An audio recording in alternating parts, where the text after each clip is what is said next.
Oke, selamat sore semuanya. Saya Manuel Jason Marjono dan hari ini saya bersama dengan teman saya Samuel Clarence dan juga Bapak Fauzi Bowo.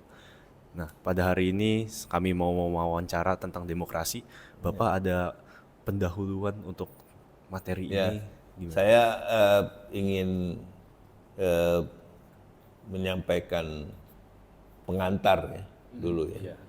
Ya, bicara mengenai demokrasi di Republik Indonesia ini tentu kita tidak bisa melupakan eh, kalau orang Jerman bilang Werdegangnya, bagaimana kita sampai kepada posisi ini.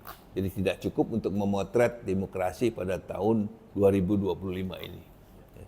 Itu dimulai pada saat dengan lahirnya Pancasila, 1 Juni 1945. Ya. Kemudian ada tahapan berikutnya yaitu eh, eh, Panitia Persiapan Kemerdekaan Republik Indonesia. Sebelumnya ada BPUPKI, BPUP Kemerdekaan Republik Indonesia. Ya. Jadi eh, di situ sudah digodok ya, bahwa dalam Pancasila itu kan tercantum jelas ya,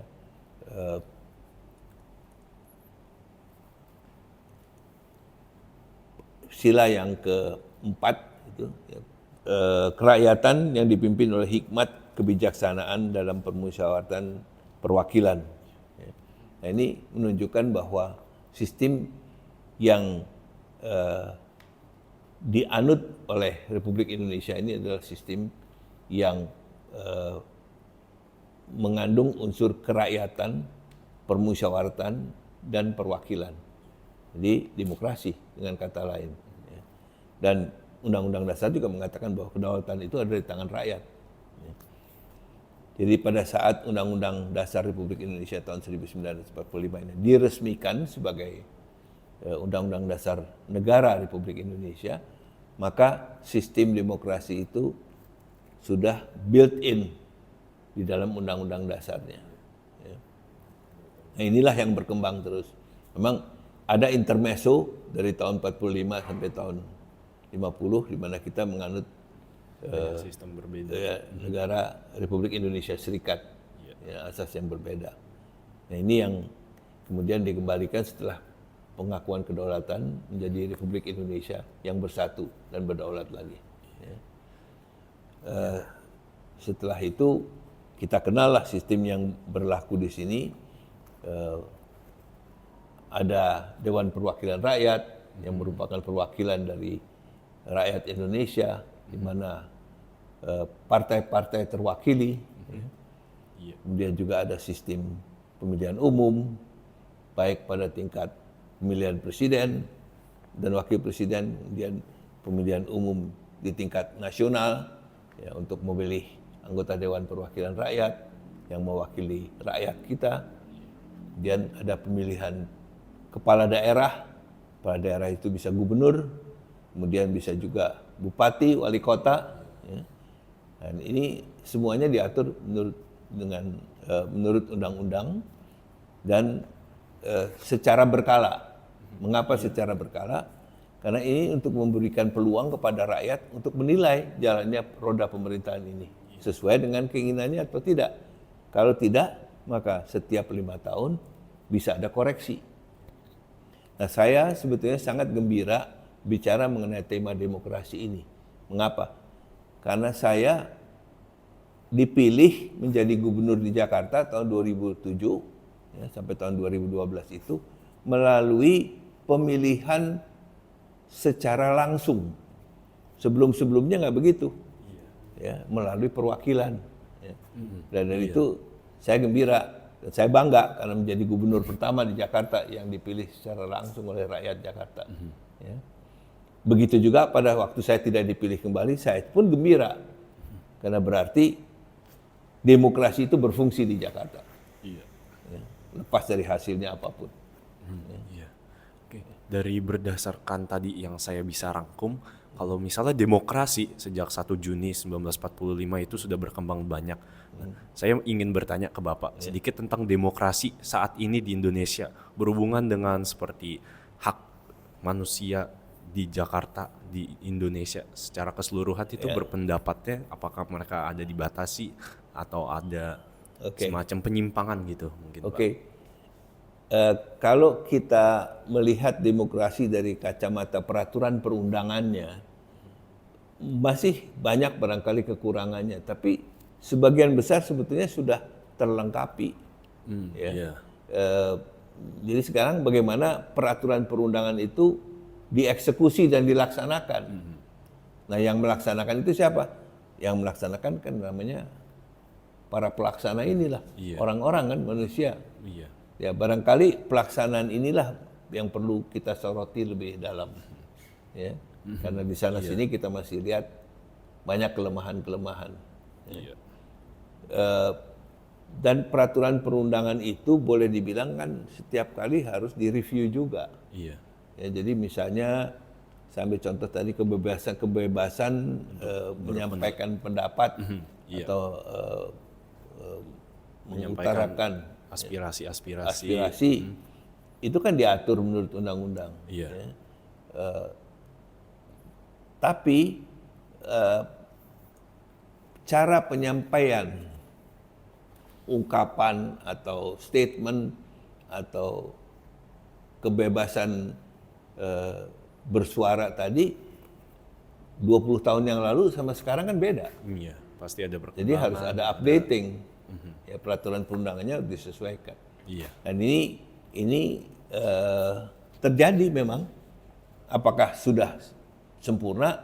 Ya, belum. Itu menjadi pertanyaan lain. Ya, saya kira tidak ada yang sempurna. Jadi harus selalu ada check and balancing. Dan check and balancing ini sebetulnya harus diperankan oleh teman-teman atau mereka yang duduk di badan legislasi, di parlemen.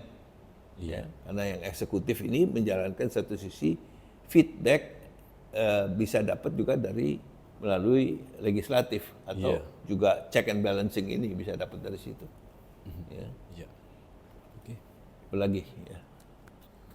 Baik Pak, menurut Bapak apa penyebab utama menurunnya kepercayaan publik terhadap pemilu, terutama dalam netralitas penyelenggara, politik uang yang marak di sosial media, dan dinasti politik?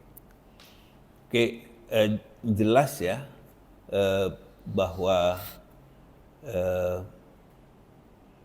demokrasi ini kan merupakan prinsip yang harus kita penuhi. Tapi di sisi lain kita tahu juga kekuasaan itu merupakan suatu aspirasi dari banyak pihak. Ya. Jadi ya untuk berkontestasi menjadi penguasa itulah ada pemilihan umum. Ya. Ya. Dan kita lihat juga setiap 5 tahun sekali itu biasanya undang-undang pemilihan umum itu pun dikoreksi, diupdate, diamandemen. Ya. Mengapa? Karena dalam perjalanannya kita lihat di sana ada kekurangan, di sini ada kekurangan, di sana ada penyimpangan, di sana ada penyalahgunaan. Ya. Yang tadi Anda bilang money politics, ya kan? Manipulasi data-data. Ya.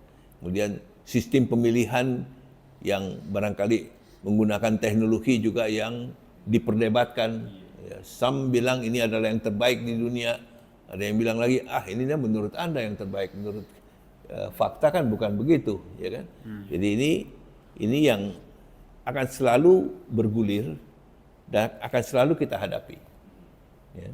Jadi tidak tertutup adanya penyimpangan atau penyalahgunaan, dan untuk itu terbuka peluang untuk menyempurnakan peraturan perundangannya. Ya. Kalau gitu menurut Bapak tadi kan mungkin ada amandemen, ada perubahan sedikit-sedikit kan untuk memperbaiki dirinya sendiri. Menurut Bapak, apakah butuh reformasi yang besar atau perubahan kecil itu sudah mencukupi? Dalam perjalanan sejarah bangsa kita, pemerintahan kita ini ada beberapa kali perubahan yang mendasar kan. Iya. Nah, perubahan mendasar itu bukan cuma menyangkut undang-undang pemilunya sendiri, tapi penjelasan yang sangat mendasar. Misalnya kita dulu kenal eh, zaman Bung Karno, ya. Kemudian yang dikoreksi oleh Orde Baru. Iya. Ya, sebagai Orde Lama yang dikoreksi oleh Orde Baru. Orde Baru berjalan cukup lama, kemudian rakyat menghendaki ada koreksi lagi. Lahirlah Orde Reformasi. Ya. Nah, ini semua berangkat dari kehendak rakyat. Nggak bisa kalau 1-2 orang aja menghendaki ini kemudian bisa berubah. Ya, karena demokrasi ini adalah, tadi kan saya ulangi lagi, demokrasi ini menunjukkan bahwa kedaulatan itu ada di tangan rakyat. Ya. Idealnya begitu. Mencapai posisi ideal memang nggak gampang. Tapi secara garis besar kita sudah menuju ke arah mengikuti ritmus tadi. Ya, ada perubahan dari Orde Lama ke Orde Baru, dari Orde Baru ke Orde Reformasi. Ya. Ya, tidak tertutup kemungkinan pada satu saat nanti akan ada lagi tuntutan untuk pembaharuan yang baru yang akan datang. Ya. Itu kira-kira. Oke. Selanjutnya Pak, membahas juga tentang terhadap rakyatnya. Kan terhadap rakyat seperti tadi Bapak bilang, rakyat itu memiliki kedaulatan. Ya. Menurut Bapak, dari pemerintah yang sekarang itu, apakah mereka sudah mencerminkan demokrasi yang substantif? Berarti aspirasi rakyat, pendapat rakyat itu sebenarnya diwakili oleh para pewakil-wakil, Ya. misalnya DPR gitu Pak. Ya kan ini namanya Dewan Perwakilan Rakyat, itulah yang menjadi wakil-wakil kita. Iya. Jadi itu yang kita pilih. Ya, jadi kalau setiap ada pemilu, sebaiknya warga itu terpanggil untuk memilih. Karena kenapa? Kalau enggak, nah ini dia bilang, wah aku nggak punya perwakilan, nggak ada yang saya pilih dulu. Iya. Ya. Padahal peluang itu kan ada untuk memilih wakilnya. Iya. Jadi kalau rakyat sebetulnya ingin menggunakan haknya yang berdaulat, maka dia harus memilih orang yang dia percaya, partai yang dia percaya untuk mewakili aspirasinya di Dewan Perwakilan Rakyat. Ya. Kalau ini tidak terjadi, maka setiap 5 tahun ada peluang. Jangan dipilih lagi, ya kan? Tapi bukan hanya itu, mekanisme antar waktu juga ada, bisa juga terjadi. Ya. Kalau memang itu dikehendaki oleh rakyat, tapi nggak bisa cuman yang misalnya ingin ada perubahan itu 1 dan 2 orang aja, 3 orang misalnya kan nggak cukup, nggak bisa. Ya. Ada mekanismenya yang diatur melalui peraturan perundangan. Iya. Berarti kalau begitu, saya bisa dapat simpulin kalau misalnya rakyat itu sebenarnya yang harus milih perwakilan mereka. Ya betul, Pak? memang itu kan Lalu? kalau kita mau menggunakan hak kita sebagai rakyat yang berdaulat, maka kita harus memilih orang yang betul-betul bisa mewakili aspirasi kita. Nah, oke. Baik di parlemen pusat maupun di DPRD misalnya ya, di iya. mana kita berada. Ya. Untuk urusan-urusan kota Jakarta, Iya. kan itu tidak semuanya diputuskan di tingkat pusat. Ya. Kalau berarti untuk kebijakan-kebijakan gitu, menurut Bapak saat ini rakyat itu memang benar-benar bisa terlibat membantu gitu dalam bentuknya mungkin dengan uji cobanya gitu, Pak. Jadi ada juga beberapa cara. Ya. Rakyat tadi punya peluang untuk memilih wakilnya, Iya. ya, yang dia percaya. Selain daripada itu, rakyat tentu juga punya kebebasan untuk menyampaikan pendapatnya. Ya, itu yang tadi kita udah bicarakan. Jadi itu dilindungi juga menurut undang-undang. Ya. Jadi itu bisa disampaikan dan bisa dilaksanakan. Dari itu di negara kita kan demonstrasi sekarang nggak dilarang, kan? Iya. Ya kan? Diberi. Pada saat Orde Baru, mungkin demonstrasi itu tidak terlalu sering seperti sekarang. Iya. Karena memang pemerintah pada saat itu barangkali tidak menghendaki adanya demonstrasi yang berkelebihan. Iya. Kalau sekarang demokrasi ini menuntut adanya kebebasan. Jadi demo silahkan aja, sampaikan pendapatnya, keinginannya, aspirasinya. Itu pun merupakan satu jalur untuk rakyat bersuara. Ya. Iya. Selain itu tentu masih ada jalur-jalur lain juga yang terbuka. Iya. Ya kan? Dalam suatu demokrasi, otoritas atau pemerintah itu bisa saja melakukan kesalahan dan kemudian rakyat menuntut. Iya. Itu pun dalam satu demokrasi bukan suatu yang tidak mungkin. Ya. Masih memungkinkan ya Pak. Nah, berarti ngomong-ngomong tentang pemilu, ini teman saya Samuel mau menanyakan dikit tentang pemilu. Ya, Sam. Silakan.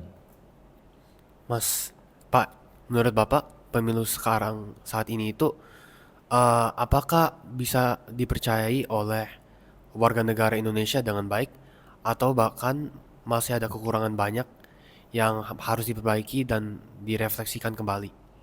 Ya, itu tadi peluang untuk merevisi itu selalu terbuka dalam suatu demokrasi.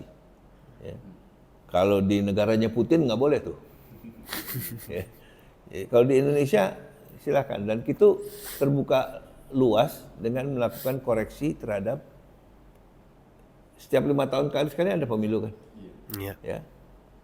Undang-undang pemilunya biasanya dikoreksi nih. Sekarang pun sebentar lagi nih tahun depan pasti ada revisi undang-undang pemilihan umum. Mengambil hikmah dari pengalaman-pengalaman yang kemarin. Misalnya ada, wah ini money politik, ini kebocoran teknologi yang tidak appropriate. Nah ini kita lakukan koreksi. Ya. Dan itu dalam demokrasi begitulah seharusnya. Jadi tidak boleh ini dikekang atau dibatasi. Ya. Tidak ada yang sempurna, karena saya katakan tadi lingkungan sosial atau situasi dan kondisi kan itu juga berubah, berkembang kan.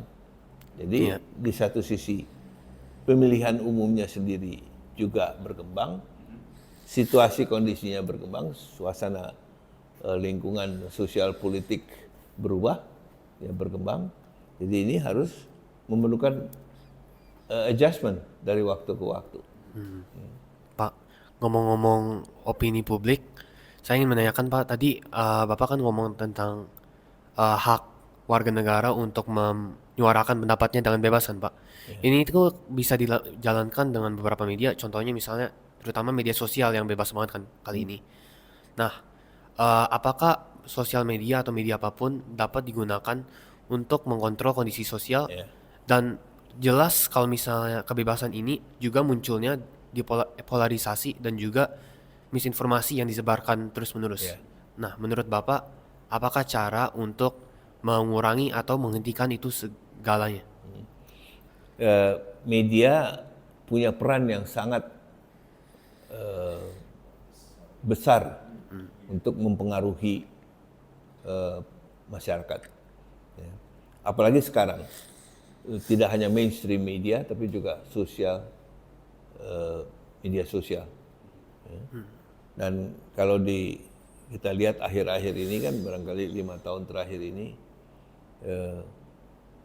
barangkali yang mendengar televisi, baca koran, itu sangat langka. Ya. Jadi sosial media itu punya peran yang semakin besar. Nah, kita tahu bahwa ada aturan yang mengatur semua keseluruhannya itu. Ya, ada undang-undangnya, ada peraturan pemerintahnya, ya, ada bahkan peraturan menterinya yang ngatur. Ya. Tapi kita juga tahu bahwa salah satu karakter dari dan teknik dari sosial media yang berkembang ini kan tidak mudah diatur. Bahkan ada kecenderungan very very difficult, bahkan ya almost impossible untuk diatur. Nah, ini yang tentu dampaknya perlu diperhitungkan. Ya. Saya kira banyak positifnya, tapi juga kita tidak boleh melupakan negatif impact daripada perkembangan media yang ya pesat sekali perkembangannya akhir-akhir ini. Ya. Jadi harus lihat dalam koridor yang tadi kita dari awal kita bicarakan, koridor persatuan dan kesatuan bangsa yang berdasarkan Undang-Undang Dasar 45 dan Pancasila dan Undang-Undang Dasar 1945 ini. Kalau tidak, apa yang Anda bilang tadi bisa terjadi. Ya, terpecah-pecah, terkotak-kotak. Dan ini bahkan kita tidak ingin melihat ini menjadi pemicu daripada masalah-masalah Ya bahaya banget besar soalnya, yang Pak. bisa dihadapi oleh Negara Kesatuan Republik Indonesia ini di waktu yang akan datang. Ya. Lalu melanjutkan ya Pak, untuk kalau menurut Bapak sendiri, Bapak tadi udah menjelaskan kalau misalnya sebenarnya ada banyak penyimpangan-penyimpangan yang terjadi. Kemudian ya memang sebenarnya demokrasi di Indonesia itu belum sempurna. Jadinya menurut Bapak apa yang bisa diubah? Karena menurut Bapak tadi reformasi itu kan harus dengan persetujuan seluruh rakyat Indonesia yang 300 juta ini harus setuju untuk reformasi. Tapi menurut Bapak apa perubahan yang mungkin bisa dilakukan? Ya, kita kan tadi mengambil sebetulnya perubahan-perubahan yang dibutuhkan ini bukan terjadi hanya di demokrasi kita yang di Republik Indonesia ini, di seluruh dunia juga begitu. Ya, kita lihat contoh negara tetangga kita, ya, Singapura misalnya. Ya, di Singapura itu kebebasan menyampaikan pendapat juga barangkali sangat limited dibandingkan dengan di Republik Indonesia saat ini. Justru, Ya. Di Amerika, kita lihat juga bagaimana pemerintahan Trump yang kedua ini ternyata banyak sekali menggunakan instrumen yang tidak sesuai dengan peraturan hukum yang berlaku. Kadang melanggar. Ya, jadi kita tidak boleh berkecil hati. Tapi yang penting kita tetap sepakat untuk menjadikan demokrasi ini sebagai landasan pijak pemerintahan di negara yang kita cintai ini. Ya. Dan ke depan buat generasi muda khususnya, ya, pesan saya itu tolong pelajari sejarah kita. Tolong pahami demokrasi kita yang mungkin berbeda dengan demokrasi di tempat lain. Ya. Despite all the kelemahan atau kekurangan-kekurangan yang ada. Ya. Pertanyaannya adalah, negara ini punya beban yang tidak sedikit dengan hampir 300 juta warga negara Republik Indonesia. Ya. Tidak sama dengan negara Singapura yang penduduknya cuma 6 juta, mau 7 juta barangkali, sebelum sampai 7 juta. Ya.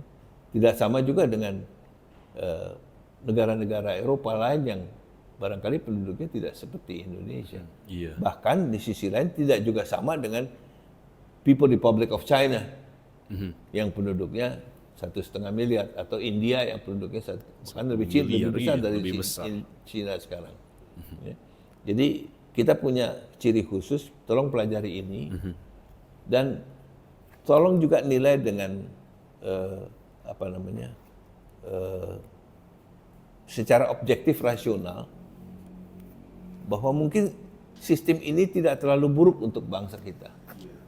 Nah, kembali kepada pertanyaan tadi,